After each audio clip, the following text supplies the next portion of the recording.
এই বয়সে সে রোডের ভিতরে বসে দেন কি পর্যন্ত ধুলাবালি আর রোডের কাজও চলতেছে, ফ্লাইওভারের কাজ চলতেছে এদিক দিয়া, এটা দেওয়ানবাড়ি ঢাল পার হয়ে রোডের কাজ চলতেছে, এই যে রোডের ভিতরে বসে আছে, হঠাৎ করে যে কোনো মুহূর্তে একটা দুর্ঘটনা হইতে পারে।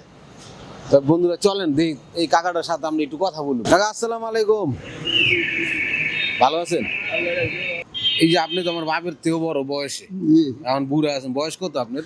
বয়স এক চলতেছে 100? এক চলতেছে আলহামদুলিল্লাহ 101 বয়স। পোলাবেন নাই? পোলাবেন থাইও নাই, কেন পোলাবেন কি হয়েছে? বাদ দেয় না, ছেলে কটা? দুইটা ছেলে থাকতেও বাদ দেয় না? না আজকে আমার বাসায় কি বাজার সাজার আছে? বাসায় বাজার নাই, এই যে সামনে একটা বাজার আছে, মহিলা বাজার, মহিলা বাজার। এই মহিলা বাজারতে বাজার করে দিই আপনারে। আমরা যা পারছি আমাদের সামর্থ্য যেটা ছিল কাকি, এটা আমরা বাজার করে দিছি কাকার। প্রতি মাসে আমি কথা দিয়ে গেলাম, প্রতি মাসে আপনার আমি একবার করে বাজার দিয়ে যাবো, ঠিক আছে? আলহামদুলিল্লাহ। ভিডিও দ্রুত শেয়ার করে সর্বোচ্চ মানুষের কাছে পৌঁছে দেন,